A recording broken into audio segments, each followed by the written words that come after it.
morning, students.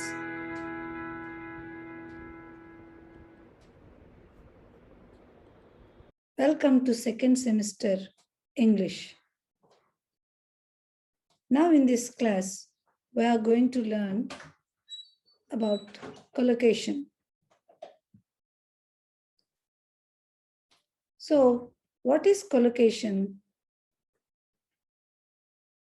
Let us learn by studying an example. If someone says, I am making homework, people will laugh. Is it not? ఎవరైనా making homework I'm making homework అంటే నువ్వు నవ్వుతావు కదా, making homework ఏంటి అంటావు. కానీ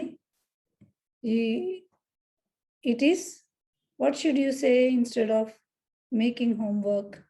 making homework అంటే మరి ఏమనాలి? You are doing homework. కాబట్టి do and homework are natural combinations. కాబట్టి do and homework, doing homework అనేది న్యాచురల్గా కంబైన్ అయ్యే ఒక collocation. So making homework sounds unnatural. కాబట్టి మేకింగ్ హోంవర్క్ అనేది అన్యాచురల్ కొలొకేషన్. సో కొలొకేషన్ అంటే ఏంటనమాట? Collocation means the natural combination of words. Collocation అంటే ఏంటంటే న్యాచురల్గా వర్డ్స్ని కంబైన్ చేయడాన్ని కొలొకేషన్ అని అంటారు. కాబట్టి what is collocation? Collocation means the natural combination of words. వర్డ్స్ని న్యాచురల్గా కంబైన్ చేయబడడాన్ని కొలొకేషన్ అని అంటారు. So do and homework collocate. Do and homework అనేది న్యాచురల్గా కొలొకేట్ అవుతుంది, కంబైన్ అవుతుంది. Don't make mistakes. అలాగే మేక్ అనేది ఎలా కొలొకేట్ అవుతుంది? డోంట్ మేక్ మిస్టేక్స్ అని కరెక్ట్ కొలొకేషన్ అది. అంటే కొన్నిసార్లు గ్రామాటికల్గా తప్పు కాకపోవచ్చు, కానీ what is natural collocation and what is unnatural అనేది మనం ఇక్కడ చెప్తున్నాం. Do and homework collocate. Do homework and doing homework అది కొలొకేషనే. డోంట్ మేక్ మిస్టేక్స్ అనేది న్యాచురల్ కొలొకేషనే. కాబట్టి you will also understand through similar examples. Tall man.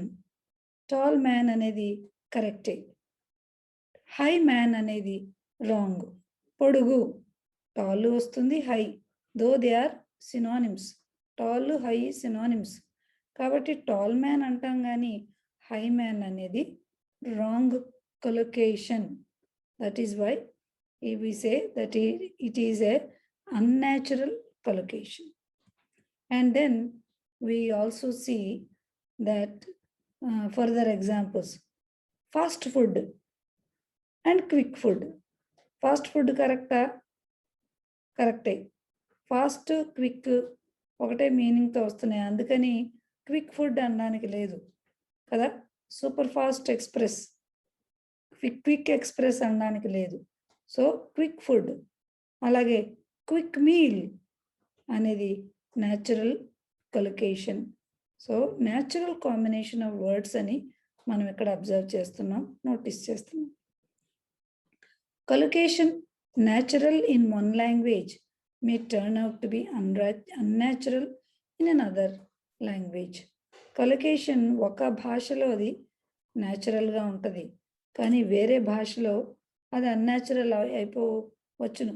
కాబట్టి ఇక్కడ మనం తెలుగులో చూస్తున్నాం. ఒక ఎగ్జాంపుల్, నీళ్లు పట్టుకోవడం. పట్టుకో అంటే ఇంగ్లీష్లో మనం ఏమంటాం? క్యాచ్ కదా. నీళ్లు పట్టుకోవడం అంటే క్యాచ్ వాటర్. క్యాచ్ వాటర్ అంటామా? నీళ్లు పట్టుకోవడం ఇంగ్లీష్లో ఏమంటాం? క్యాచ్ వాటర్ కాదు. It's a wrong collocation. So what is the right collocation for this expression నీళ్లు పట్టుకోవడం ఇన్ ఇంగ్లీష్? ఇంగ్లీష్లో నీళ్లు పట్టుకోవడం అనే ఎక్స్ప్రెషన్కి కరెక్ట్ కొలొకేషన్ ఏంటి? అంటే క్యాచ్ వాటర్ కాదు. మరి ఏంటంటే in English you can say get water, store water, fetch water are right words of collocation. కొలొకేషన్కి ఇవి కరెక్ట్. నీళ్ళు పట్టుకో అంటే క్యాచ్, కాబట్టి catch water that's a wrong collocation. కానీ get water, store water, fetch water is the correct collocation. And similarly, what is the right collocation? If you want to understand further, you when you are mentioning the right collocation, what are the uses? Right collocate చేసావనుకో పదాలు, ఏంటి లాభం? You will sound natural. So collocations వలన natural English ఏంటి అనేది you will be automatically understood by other persons. So you will sound natural and people will appreciate. So right collocation వలన మనుషులు నీ ఇంగ్లీష్ని అప్రిషియేట్ చేస్తారు. నువ్వు మాట్లాడింది you will sound natural. And if there is a wrong collocation people will laugh. అయితే తప్పుగా నువ్వు కలొకేట్ చేసి మాట్లాడినట్లయితే ప్రజలు నవ్వుతారనమాట. కాబట్టి మనం రైట్ కలొకేషన్. సో కలొకేషన్ వలన ఏంటి, ఇంకా what are the other advantages? Collocation increases the vocabulary. Collocation అనేది నీ యొక్క వొకాబ్యులరీని ఇంక్రీజ్ చేస్తుంది. నీ పదాలని ఇంకా ఎక్కువ ఎక్స్ప్రెషన్స్ని ఇంక్రీజ్ చేసుకుంటూ వెళ్ళొచ్చు. ఎలా ఇంక్రీజ్ చేయొచ్చు, ఎలా ఇంప్రెస్ చేయొచ్చు అంటే ఎగ్జాంపుల్స్ మనం ఇక్కడ ఇచ్చాం. సో నైస్ అనే పదం ఎక్కువగా మనం వాడుతూ ఉంటాం. Nice song, nice dinner, nice dress. కాబట్టి ఎవరినైనా మంచి కాంప్లిమెంట్ ఇచ్చేటప్పుడు అస్తమానం నైస్ అనే పదమే to indicate to give a compliment, nice అనే పదమే వాడడం కంటే there are many other impressive words than simply or just nice. Nice అనే పదానికంటే ఇంకా ఇంప్రెసివ్ వర్డ్స్ ఉన్నాయి. Like delicious dinner. Nice dinner బదులు ఏమనొచ్చు? Delicious dinner. It's very cold. అలాగే ఇంకొక పదం వెరీ. ప్రతిదానికి I'm very sad, it's very cold. Very very very అంటే చాలా అనే ఎక్స్ప్రెషన్ వస్తుంది కాబట్టి ప్రతిదానికి వెరీ పెడతారు. దాని బదులు you can search for a good vocabulary that is bitterly cold, severely cold. అంటే చాలా చలిగా ఉంది అనడానికి, చాలా అంటే వెరీ అనడానికి, అయితే మంచిది అనడానికి నైస్. ఇవే కాకుండా you can select some good vocabulary instead of those same old words or expressions. Very dark అనడానికి you can say pitch dark. చాలా ఎక్కువ చీకటిగా ఉంది అనడానికి pitch dark. Thus can impress your listeners. So ఇలాగా వొకాబ్యులరీ చేంజ్ చేసినట్లయితే you can definitely impress your listeners.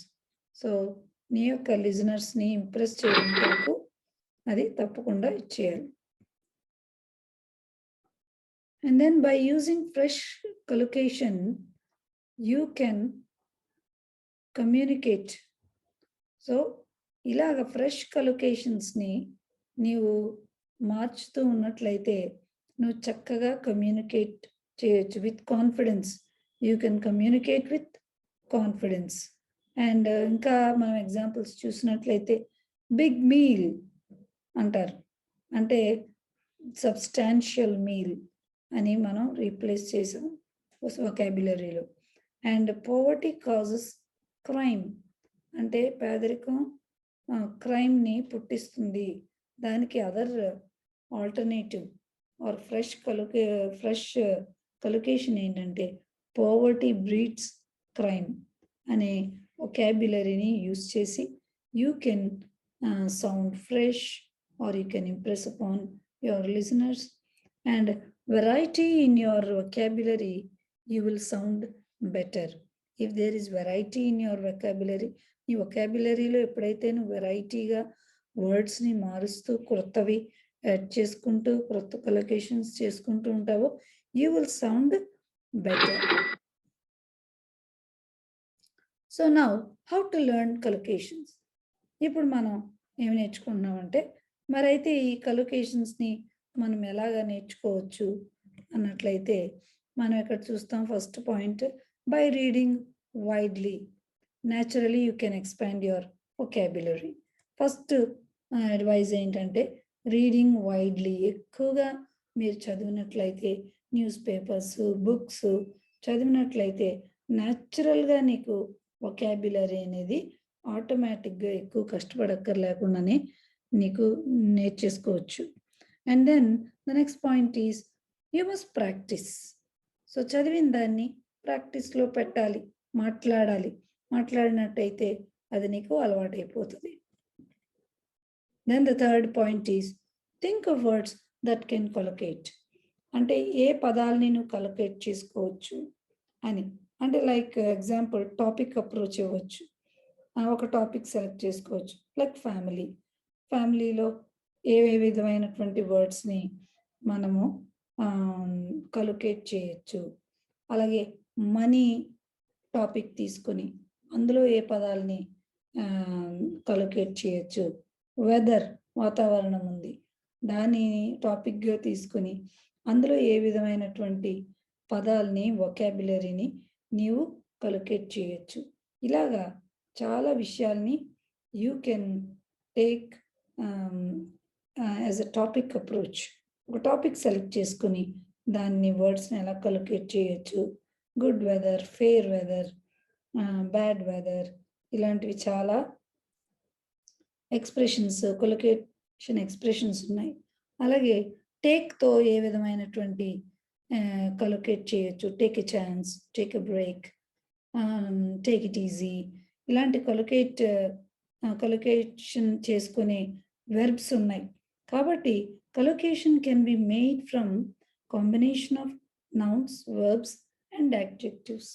కొలొకేషన్స్ని ఎలాగ నువ్వు చేయొచ్చు అంటే నౌన్స్ తీసుకోవచ్చు, వర్బ్స్ తీసుకోవచ్చు, యాడ్జెక్టివ్స్ కూడా తీసుకుని నువ్వు కొలొకేట్ చేసి దాన్ని ఒక విధమైనటువంటి ఎక్స్ప్రెషన్ చేయొచ్చు.